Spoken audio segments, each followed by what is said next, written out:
We've got everybody checked in and ready to roll. Go ahead, you're open to both. 3, Put it over to the slate now. 2, 1. Take camera 1. Go, John. Welcome to the Washington Post. Welcome to Washington Post Live. I'm Leanne Caldwell. I'm Yasmin Abu Talib. I'm David Ignatius. That was quite an intro. My gosh, we should probably just leave it right there. I've hit the big time. Washington Post. I can go home and tell my parents what I did today. Between Facebook, Twitter, YouTube, Washington Post Live itself, we are now reaching hundreds of thousands of homes across all 50 states. The power of this platform is it takes people into the world of ideas. Audience members of Washington Post Live are part of the conversation. I would like to ask the audience, how many of you knew before today's event that heart disease was the #1 killer of women? Okay, just me. Whether it's with cancer scientists or politicians. This panel, I think, was originally called, 2 women against Putin. It really should be 3 women against Putin. So the better way to get things done, as I've demonstrated, is by putting a group together and negotiating something that's good for both points of view. So tell me what your plan is. Oh, we have lots of plans. I think Washington Post Live offers journalists like me a new way to do our job. Their work is hugely important. A new way to connect with our audience. Hello, Senator Schumer. Welcome to the Washington Post. This is going to be fun. A new way to deepen our engagement with people who care about the Washington Post and our mission of gathering news. The Washington Post also said that we were the best film of the year, so that was pretty cool as well. Yes, well, I mean, the Washington Post doesn't lie, Jeffrey. You know that. I'm still having a lot of fun, Kat. Like, a lot of fun. And their individuality comes through more so than just their title. Generally said, David, take off your tie. Yes. So, it's a rare appearance for me. It's a tech conference. No one in the tech world wears ties, David. So that is the lock from the night of the burglary. Jeff Bezos bought it at an auction. Right. And we're trying to find out how much Bezos paid. Right. Come back next week. I'm so grateful to be on a platform like the Washington Post. I subscribe, I read, I love the Washington Post. Thank you. We need films like this. So thank you very much. Stephen, Lynn, it's been great to talk to you. And I'm quite honored that the Washington Post should want to talk with me. Thank you. I cannot thank you all enough.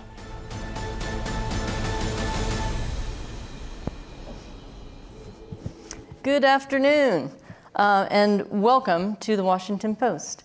I'm Catherine O'Hearn. I am the executive producer of Washington Post Live, and it's good to see everyone today. Today, in America's increasingly digitized economy, connectivity plays a critical role when it comes to the nation's competitiveness. It impacts everything from access to education, to healthcare, to the modern workplace. However, profound disparities exist in various communities across the country, largely due to poor infrastructure and a smaller customer base. Today, we're screening a new documentary that examines the gaps in broadband connectivity, what it takes to build the infrastructure to support it, and the essential role of high-speed internet in everyday life. After the screening, we have a great panel, all experts in the field and those who are fighting for better broadband access, including South Carolina Congressman James Clyburn, Andrew Berke, the administrator for the Rural Utilities Service at the USDA, and Dr. Tamarah Holmes, director of the Office of Broadband for the Virginia Department of Housing and Community Development. So that should be a good discussion. Before we begin, I would like to offer special thanks to today's sponsor, the NCTA, which is the Internet and Television Association. And thanks to all of you here in the room and those that are joining us online for joining us in this exciting event. And now I would like to introduce NCTA's president, Michael Powell.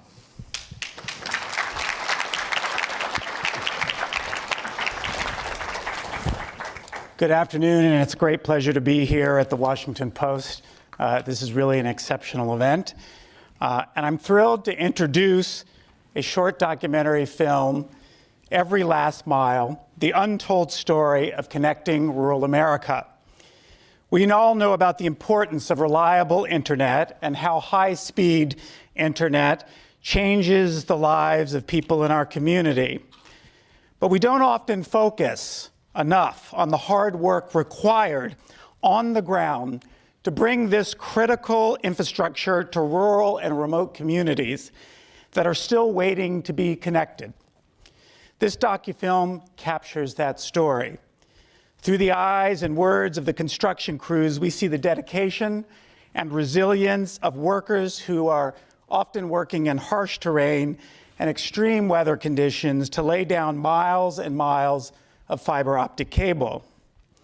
The work is arduous, taking weeks and months just to connect even a small portion of the areas waiting for service. The stories you will see reveal the complexities of wiring rural communities in this country and highlights the importance of a strong partnership between the public and private sectors to close the digital gap. But Every Last Mile is not just a film about obstacles. It is a testament to the strength and character and ingenuity of the men and women committed to ensuring that no one is left behind. And it's a call to action for all of us to double our efforts to ensure we get the job done once and for all. I hope this film inspires you, just as it inspired us to produce it. Our special thanks to the 3 broadband providers that introduced us to these products and to these communities that are featured in the film: Cox Communications, GCI, and Mediacom. Thank you, and I look forward to hearing your thoughts and the discussions that follow the screening.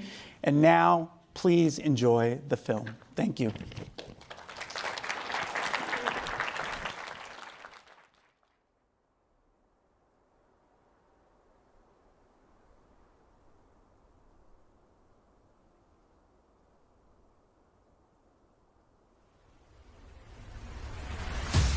A lot of rural area that we have to cover yet. This is important.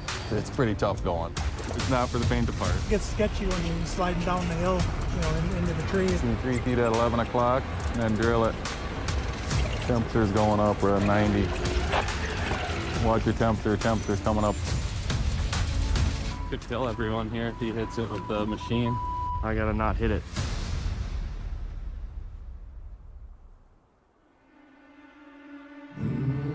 During the COVID pandemic, we learned how critical reliable internet service is to work, school, and life in general, and that communities without access to this important technology could permanently fall behind.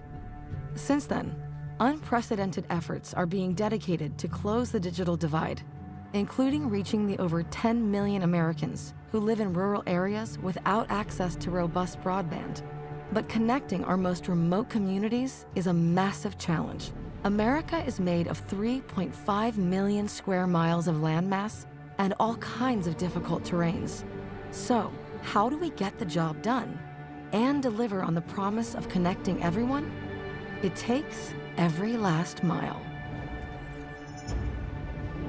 After months of planning, permitting, and waiting for Mother Nature to provide a window, workers are hard at it in 3 remote communities. We begin in Alaska, ranked 50th in broadband connectivity by the FCC, so the team here in King Cove has their work cut out for them, connecting a local school and community center. Accessible only by air and sea, King Cove is home to Alaska's largest salmon canning facility. The community's economy relies on year-round commercial fishing and has about 800 full-time residents, many of whom are from one of over 200 federally recognized tribes in Alaska. Remote Alaska is beautiful.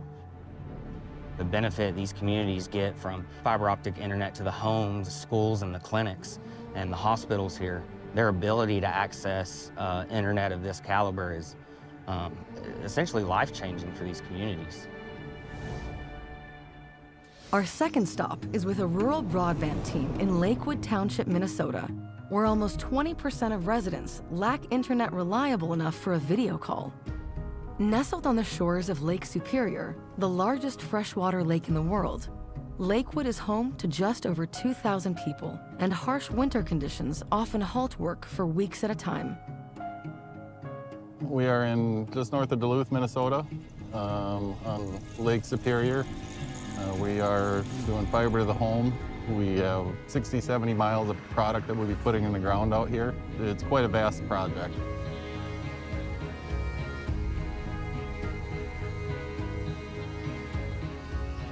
in rural Minnesota, it's such a long distance between houses. Yeah, a mile in Minneapolis or a large city, yeah, you'll pass thousands of homes. You put a mile out here, you pass 2.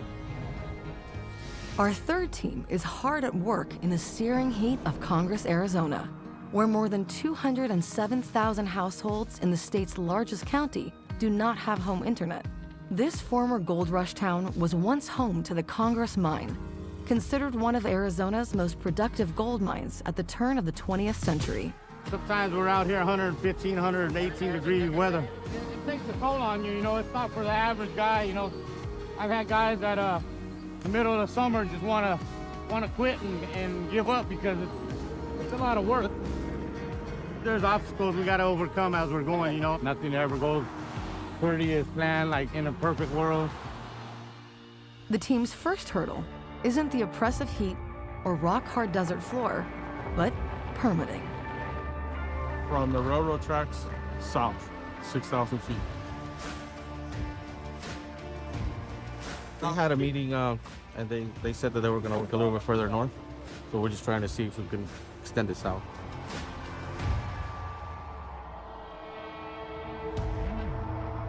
So our goal is typically to get about a mile a day. And with the cold weather coming, it is a little bit of a rush. January, negatives for the whole month, basically, and we'll be out here still blowing fiber in that. The snow is 6-7 feet tall, and we plow snow in the ditches to even get in there. 0 degrees becomes -10, and that's when it can get brutal. We had guys working last weekend. We worked Saturday and Sunday the weekend before. And we're down to about 7 miles. Got to get done in the next 8 to 10 days. But other than that, we bundle up and we work through it.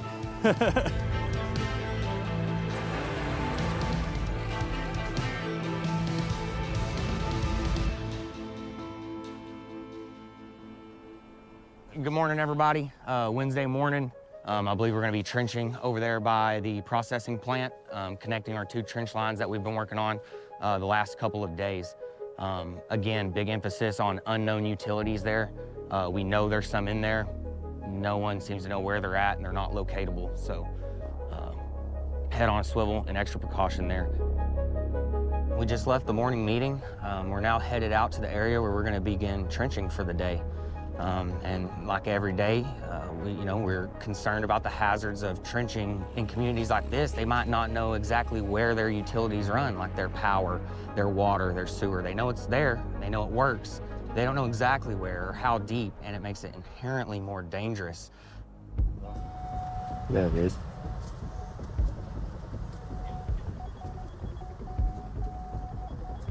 It's a little bit stronger here. Locating some power between these 2 poles. I mean, we got paint on the ground, but we usually don't trust it. Well, it could be a live high voltage power. Could not be. And he's in the ditch, and I gotta not hit it. Keep him safe. Keep everybody safe, really.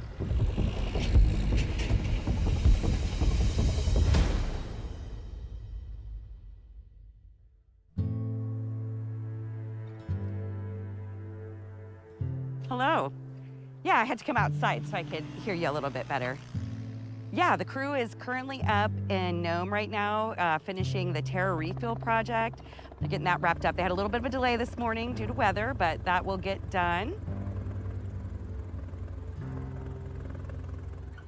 And I just arrived in King Cove, currently checking out the work that's being done in my hometown. I'm actually out on my grandma's porch right now, her house. My ancestors have lived here, the Unangan people have lived on these lands for over 10,000 years. And it's also really important to our community and the people that GCI has an archaeologist on site to make sure they don't uncover anything. And in the event that they do, that it is handled in such a way that preserves that and protects that. There's a known village site from 5,000 years ago here that's been inhabited off and on over the last thousands of years. It's incredibly important to have people out here to protect and preserve the indigenous communities, their historical records. You can only dig an archaeological site once. If you don't document it properly, it's gone.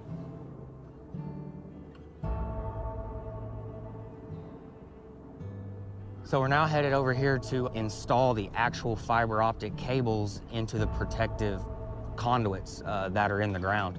And you can do that in a couple different methods. You can hand pull it in, but it's a lot more hard on the crew and can take a lot longer time. So we're gonna blow it in using a fiber blowing machine. Some of the hazards of blowing fiber in is because we're putting fiber in at a much higher rate.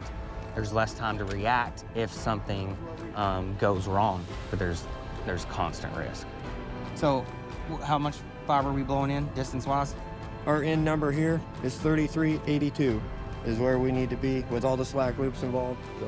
Make sure everyone on a radio has clear communications at each point, and then the call for a jam or a foul up or a hang up in there, just be all stop, all stop. Hey Jake, we are ready to blow fiber. Air's on. Here we go.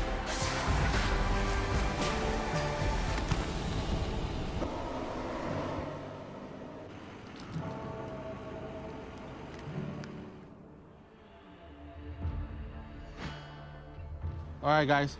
So today we're gonna start boring from 500 feet south of here. Just make sure you got your PPE. Be aware of your surroundings. There's a highway where they don't slow down, as you can see. So make sure you guys stay within the barricades, your traffic, overhead lines. Keep an eye for them. Do not use the mini near them. The poles, we don't want to hit any poles today. Other than that, stay hydrated and let's get to work.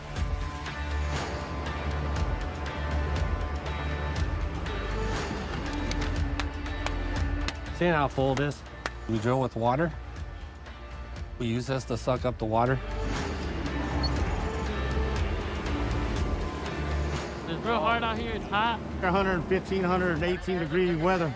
Right here, I think traffic is gonna be the main concern. Maybe be aware for some critters around here. We find rattlesnakes while we're out here as well. Plenty of scorpions out here we find, spiders. There's a lot of stuff out here. This is their land, you know?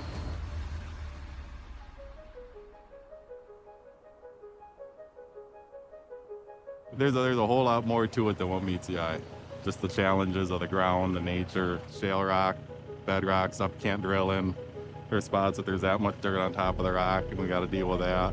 11 o'clock, give me 3 feet at 11 o'clock, and then drill it. 3 feet at 11, drill it, got it.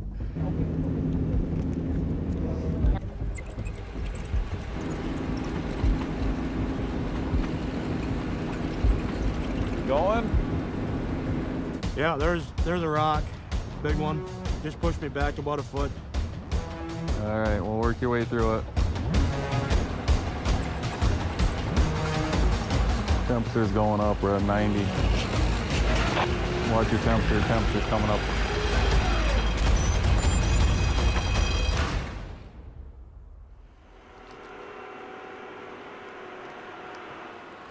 Dan with the Mincom, they're on over on another road here that they're plowing in on right along a riverbed, and they're right along a cliff, and it's pretty tough going there. There's a lot of rock.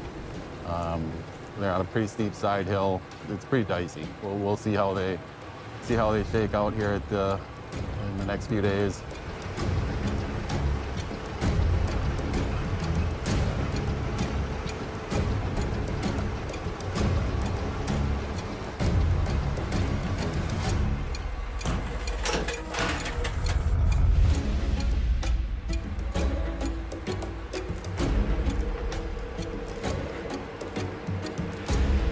Plow got too steep and trees got in the way, so we had to get him cut out of the way and a chain hooked up to get him pulled up to make sure he wouldn't tip. Because when the blade's not in the ground, he's become way less stable. That blade's like 4 feet down holding him.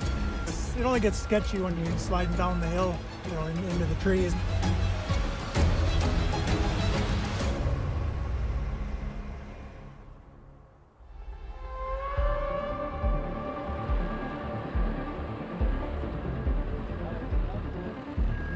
We can do up to about 2 miles a day.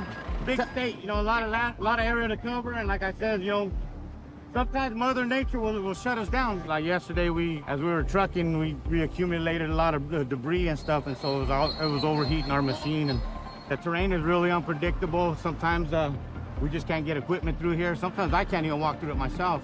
So the ground is pretty hard because we're out here in the desert. There's not much water, not much of everything. It's always dry. And the first layer is the hardest. After that, it just gets harder and harder and harder.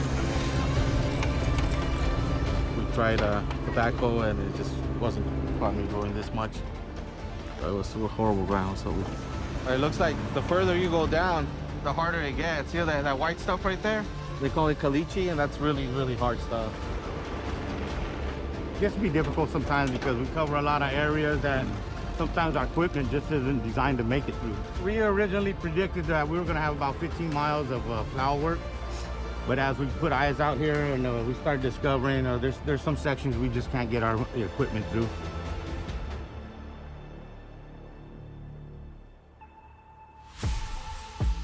Yeah, them guys over on Lismore. Yeah, that PED, they don't have waders, do they?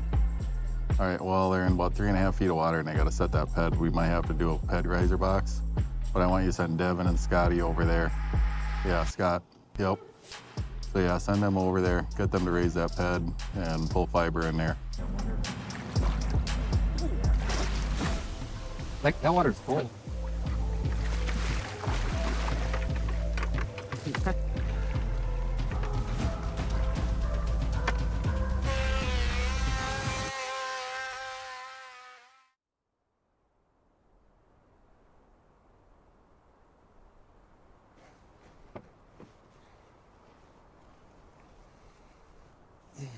So today we have all the concerns of yesterday plus the additional concern of weather.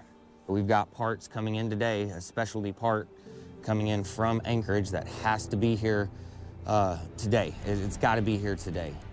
The deadlines to get this service to the school and the clinic, that deadline doesn't care about the weather. Hey, are they getting ready to blow that fiber? Yeah, we got it figure eighted on the ground, 3,650 feet. I want to make myself extremely clear. It's got to be done today. Okay. No ifs, ands, or buts. It's got to happen today. Good. I know we've got that part supposed to come in, that preterm, for the drop to the clinic. I don't know if it's going to get in, but it's got to happen today.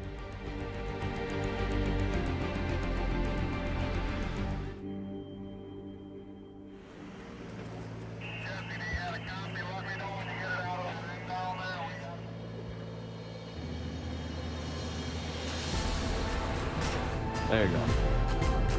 The terrain we're in right now, there's a lot of rock in the ground, so I'm assuming that's what it was when they installed the duct. They just hit a rock and it stopped it, so we pulled it back, and then we got to the cabinet here, and now we just made it work the way we had to, and took some manpower to get it done. You need people that are just willing to go out and get the job done, and they just have to work and be willing to go out in it and dress for the weather, and it's cold here.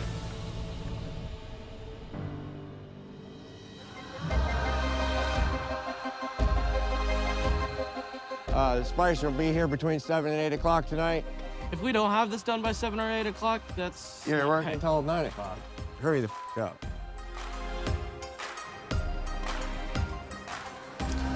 Our blow machine is broken, so we're gonna have to hand feed this all. So it takes a little bit longer, but at the same time, gotta make sure nothing kinks up and breaks the cables. How much is left footage, do you know? 300-400 feet. Pulling easy or no? It's pretty difficult. We're gonna get our slack in each ball once we're done.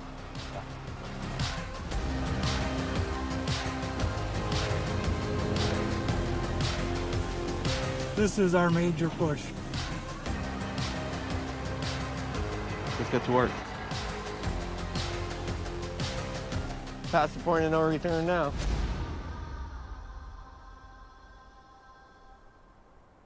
Well, we done at the clinic? Clinic's done. Everything's complete and wrapped up. Is it buttoned up, backfilled? Yep, all the conduits in the ground and waiting on the drop. Hey, so good job, we made it. We Deadline did. achieved. All right. So we wrapped up the school. We got the service inside the school, which wraps up the deadline.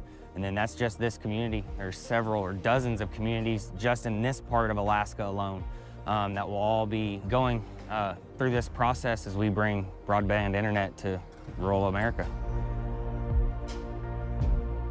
You know, every spring we start out and we have a certain amount of work on our plate, and you get to the end of the year and you look back at the couple hundred miles of stuff we put in the ground, and it's like, holy cow, we've covered some serious territory. We're really proud of the productivity that we've had up here, and the production, and the pipe we've got in the ground, the fiber that we're putting in.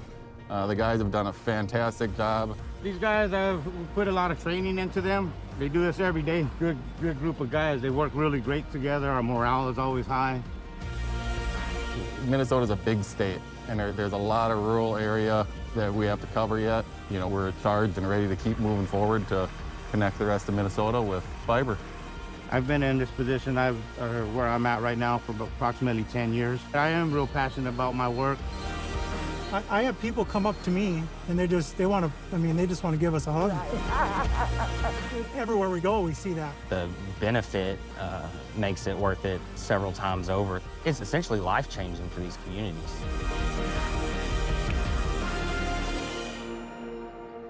Three states, 3 projects, 3 stories. In Alaska, Arizona, and Minnesota, we've seen the success of connecting rural communities. But throughout America, there are many more communities to go and many more stories to tell. The goal is nothing short of reaching every last mile.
Good afternoon. Welcome to Washington Post Live. I'm Leanne Caldwell. I am co-author of the Early Brief newsletter and also anchor here at Washington Post Live. Today, we are here with 2 of our 3 guests to talk about broadband connectivity in America. On stage with me, we have Rural Utilities Service Administrator Andrew Berke and Broadband Director for the state of Virginia, Dr. Tamarah Holmes. And on his way is Congressman Jim Clyburn of South Carolina, who is stuck voting, doing his day job in the House of Representatives. As we all know, things take a lot longer in Congress than anticipated, so hopefully he will be with us soon. Thank you both for being here today. Appreciate it. Administrator Berke, I'm going to start with you.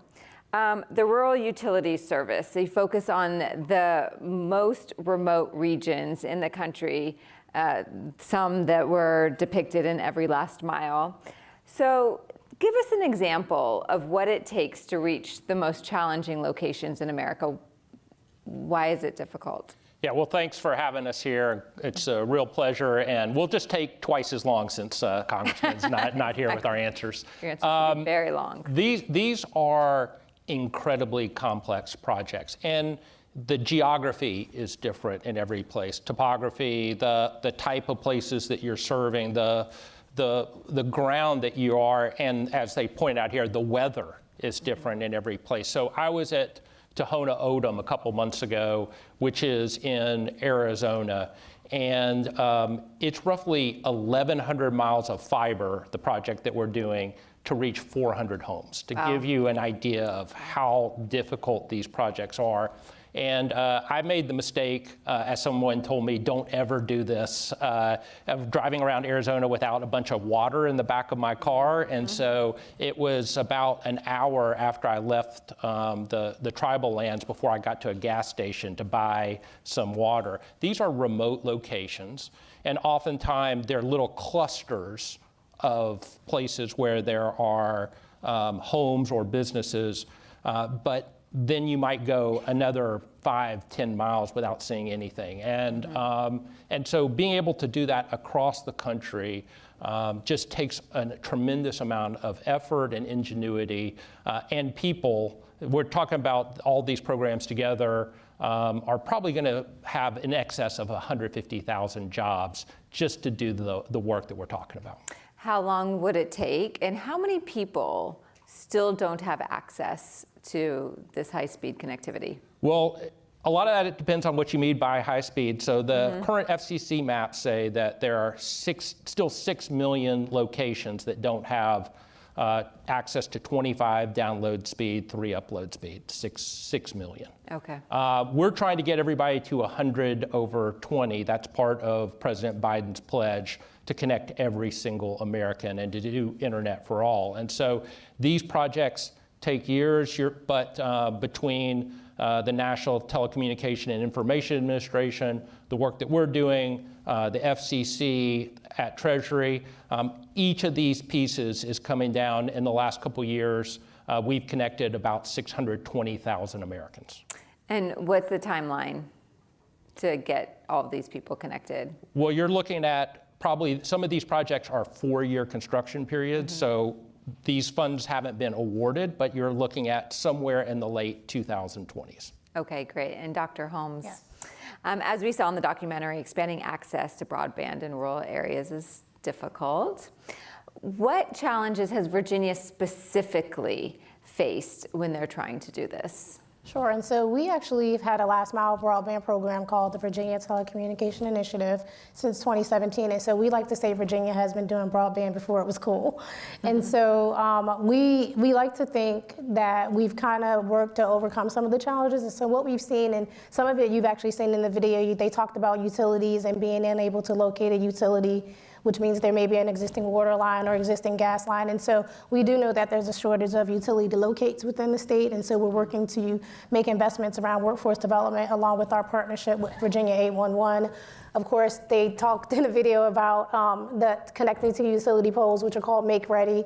And so there's been legislation that has been passed within the state to address that. And as well as railroad permitting and crossings have been a challenge. And so there was also legislation passed last year to standardize the process and the time it takes for a permit to be processed.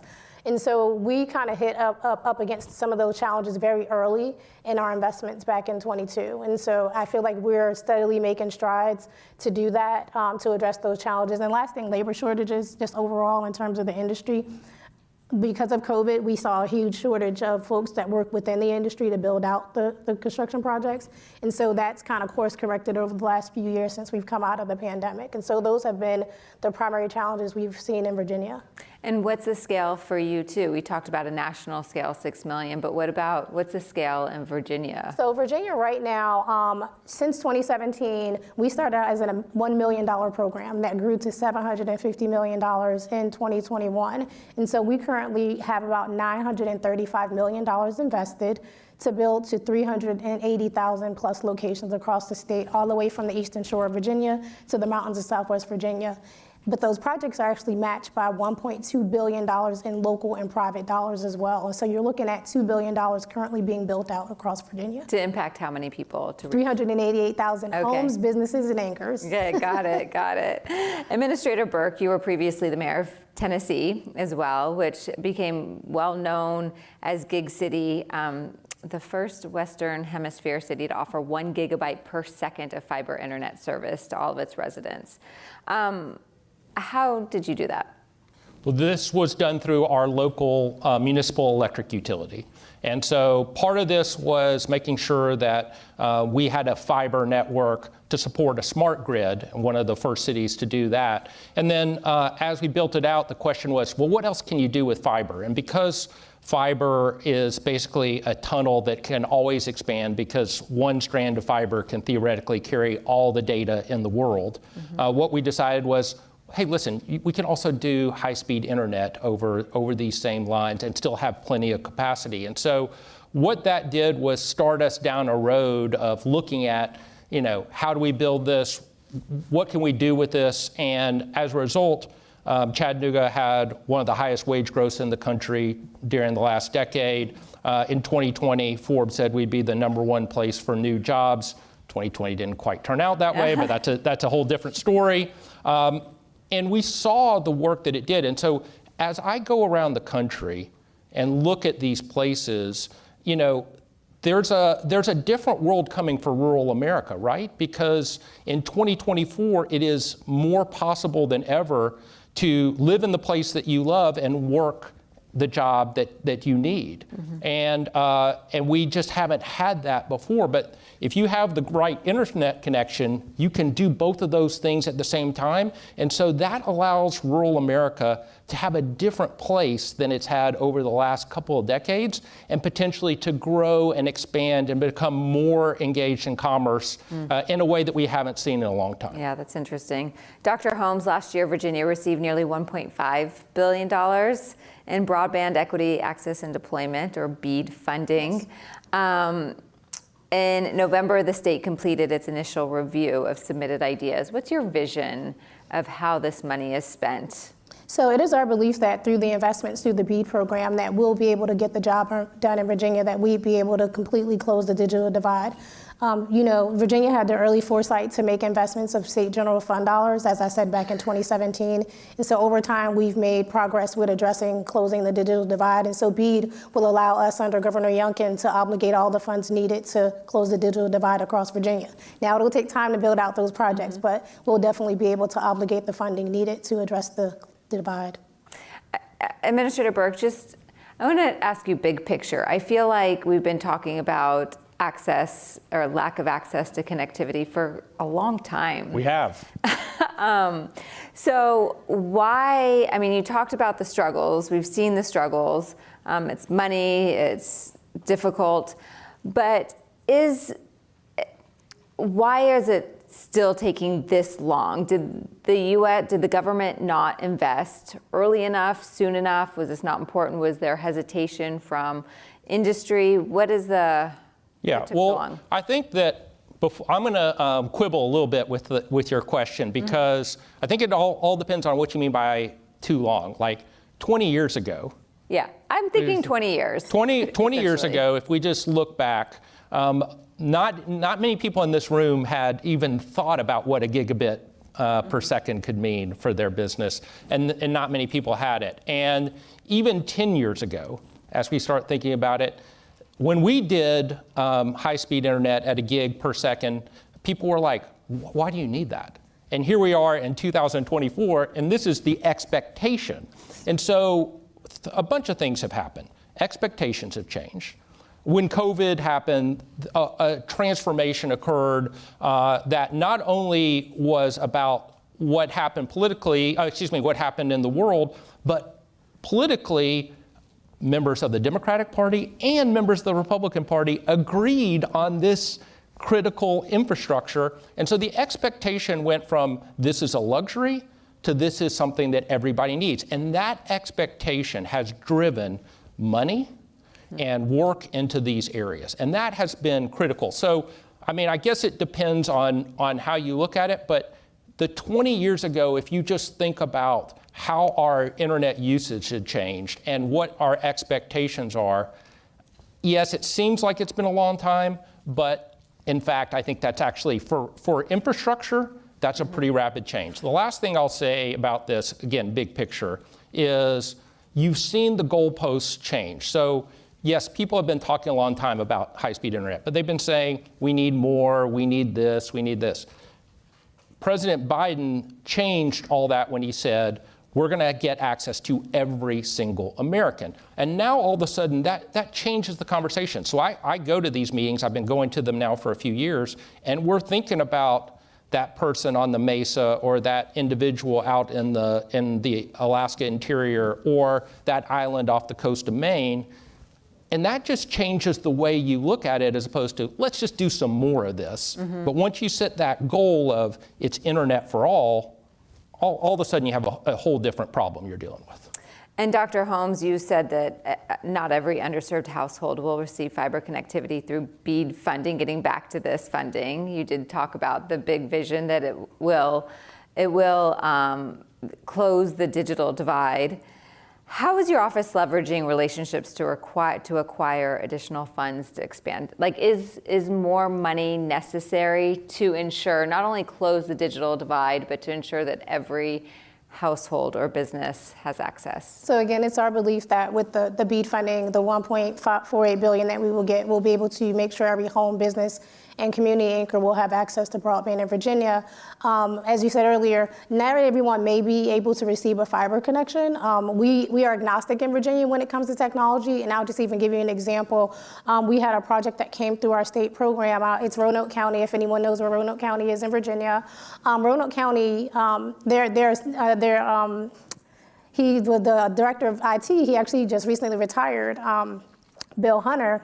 And so when the county developed their plan to address every single unserved location, when I say this county collected every data on folks within their communities, they shot for the moon. They said, we want to get to at least 98% of the locations that lack broadband in our county.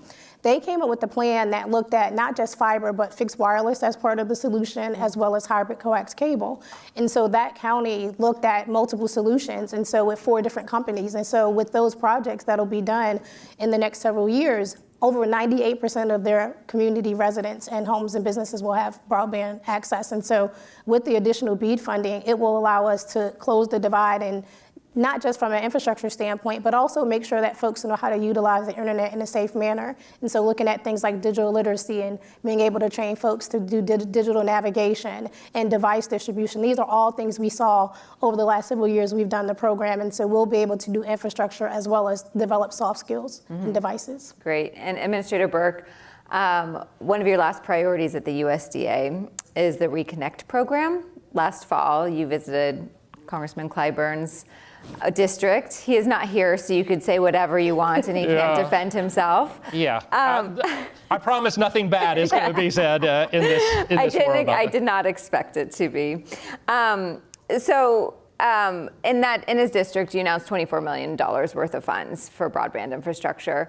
So how are you working to ensure funds from the program turn into internet subscriptions for residents? Yeah, this is a really important issue. And I will say, when I was down there, because Congressman is not here, he's been a driving force behind this. He's a driving force behind, along with President Biden, this portion of the bipartisan infrastructure law that has funded so much of what we're talking about. And so it was a pleasure to go down and to award a Reconnect grant to Orangeburg and to talk about that.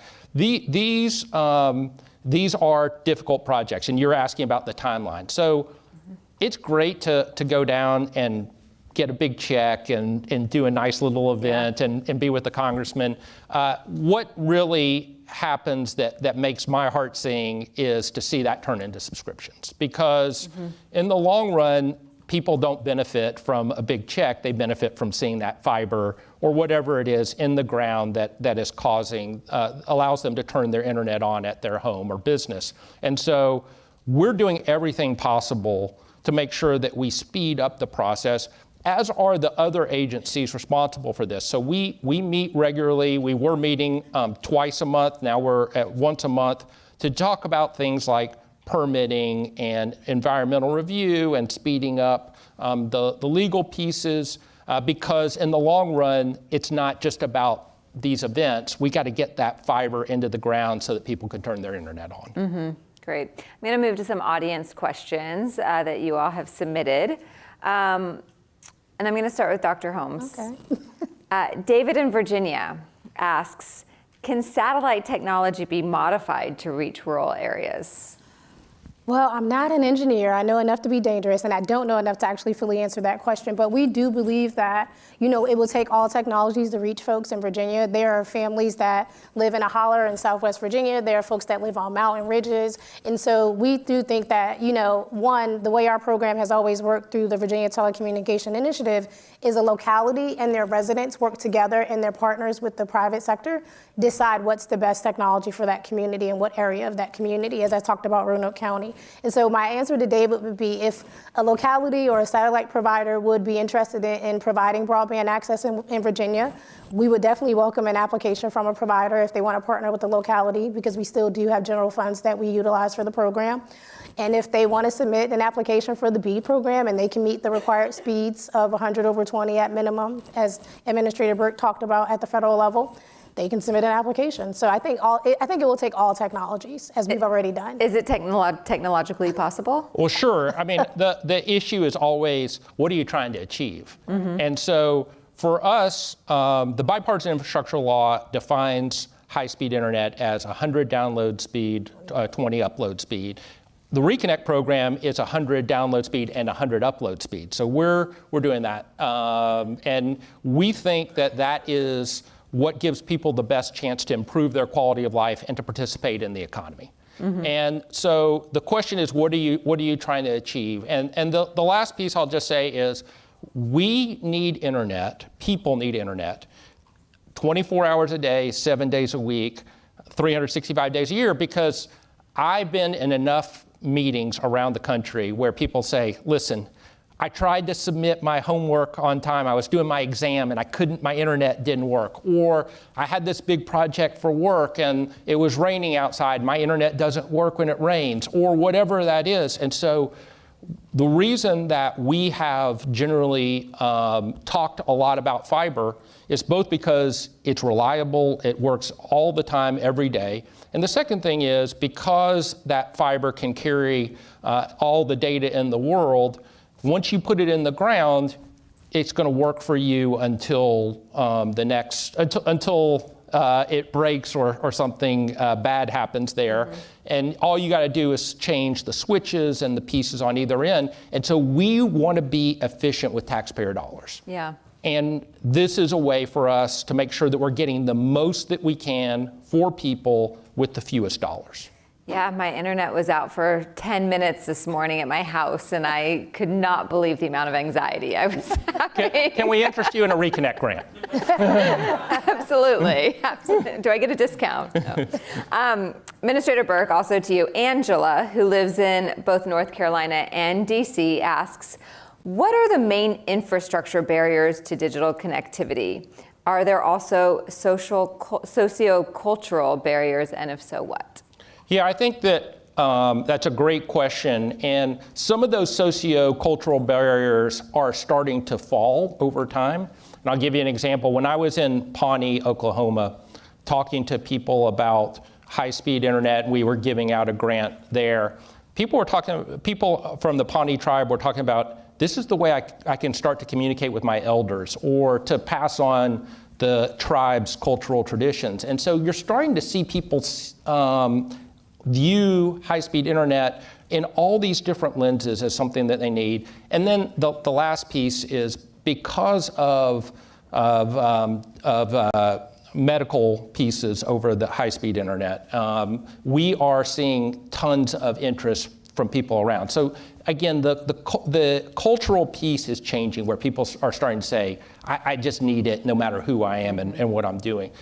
But these physical pieces are really challenging. So I was at East Tech in East Texas to talk about an award there.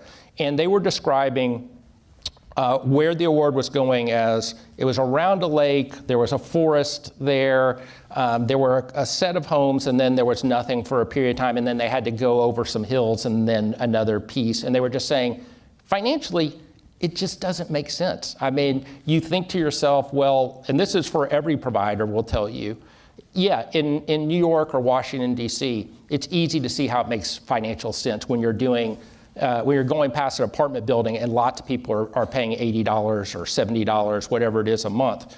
But when you start getting, talking about millions of dollars to connect a very few people, at $80 a month, the money doesn't make sense. And that's why these federal pieces and the work that Dr. Holmes is doing in Virginia and all around the country, this is what has to happen for us to get internet for all.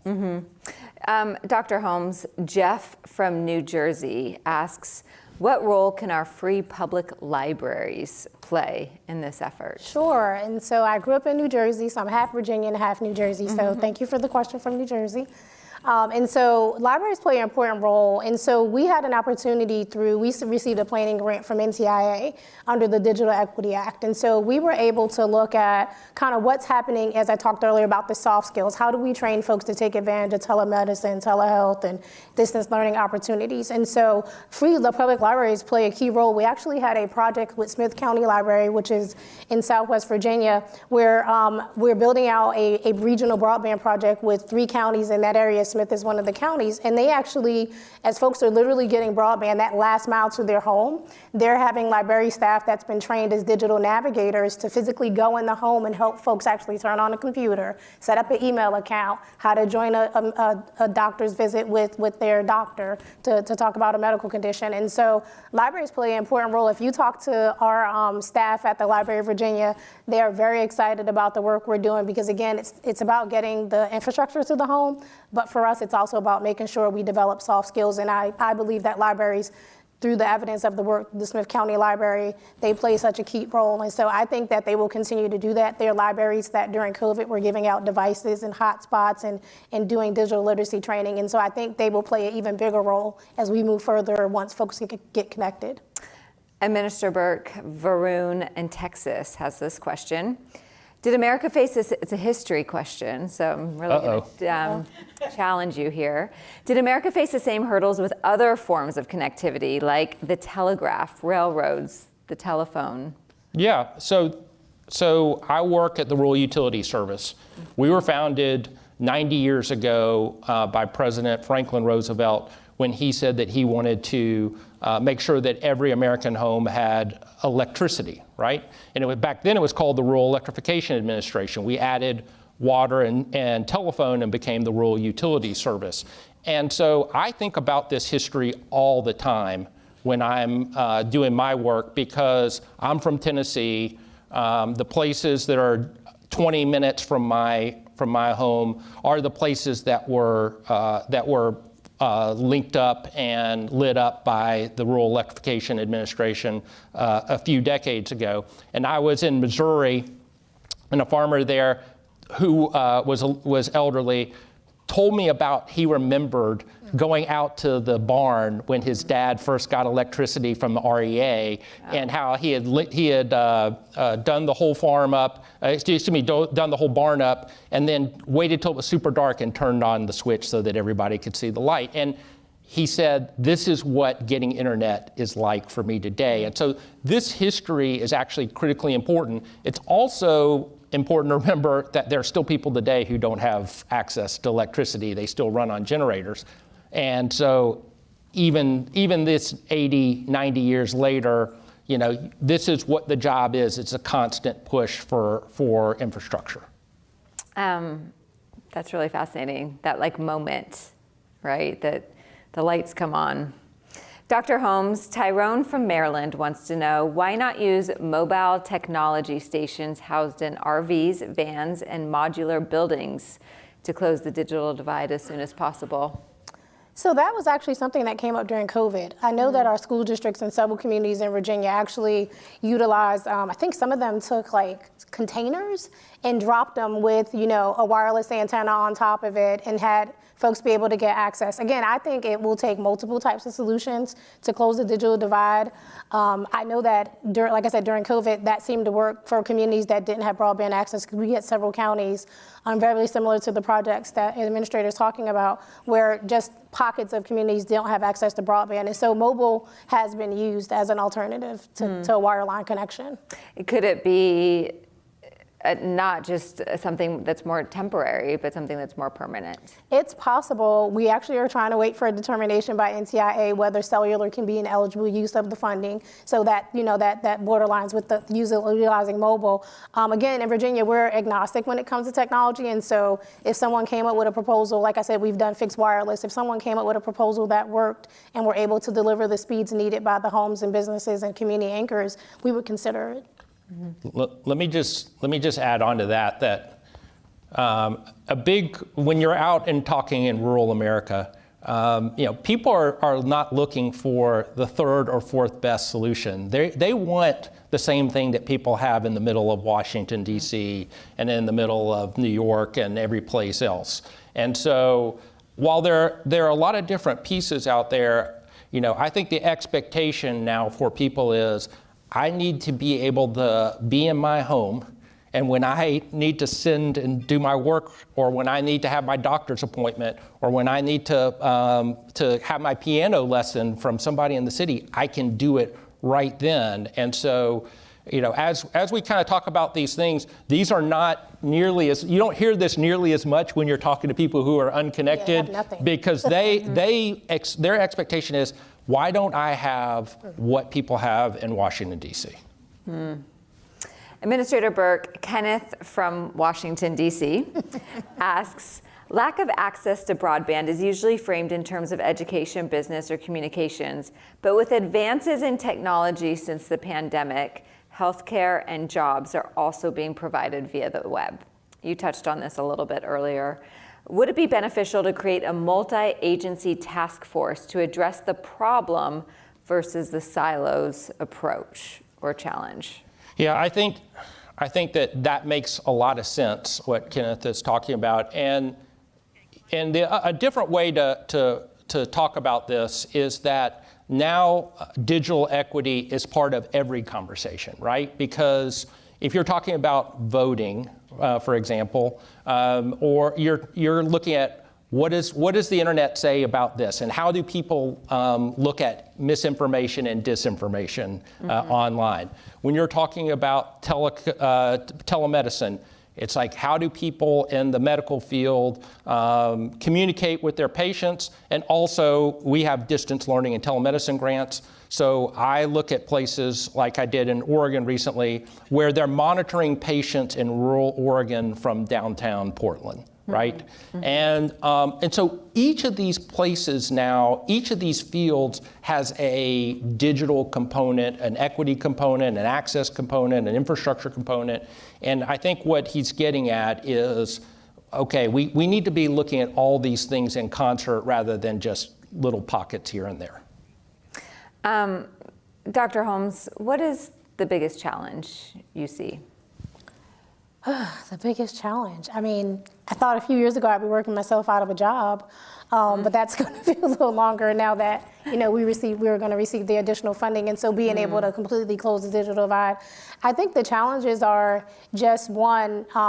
56 states and territories are moving in the same direction with the additional funding, and so I think that some of the challenges we saw with labor shortages and for supply chain constraints and construction crews. And so I think we're going to see a little bit of that as one of the challenges, trying to keep crews in Virginia. As I said, we're currently building out actually in 87 localities right now. And so trying to keep those crews in Virginia, especially when you're a state that borders, many other states, crews can, leave and go work in other states, and all of us are going to be building at the same time. And so I think the biggest challenge is making sure that we have enough folks to do the jobs in all of the states and territories to build it out. And last question, we're out of time, but I have one more for you, Administrator Berke.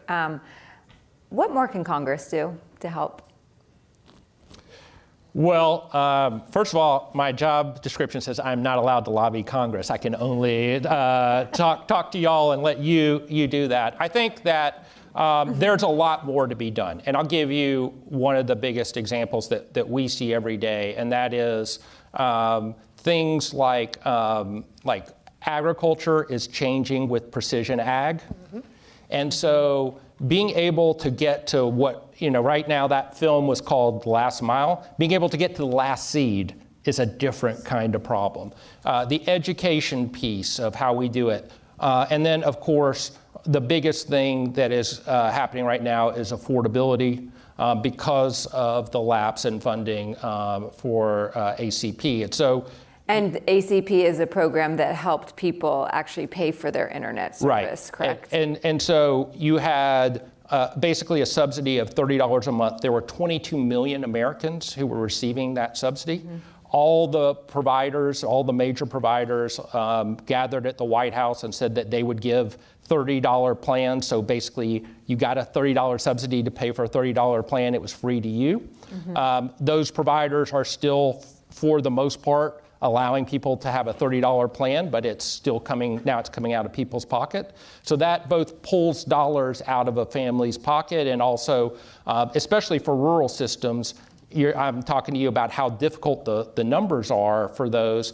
Well, now all of a sudden you have subscribers drop out. Yeah, because Congress did not reauthorize the program. Because Congress did not put more funding into the program. And so I would say, we're going to have to keep looking at this affordability piece, along with some of these other areas that are, I think, going to continue to grow. Great. Thank you both so much. I want to say Congressman Clyburn he's in traffic right now. So they have finished voting and he is now stuck in traffic. So he was not able to make it. He apologizes, but I appreciate you both for being here. Thank you so much for your time. Thank you. Thank you.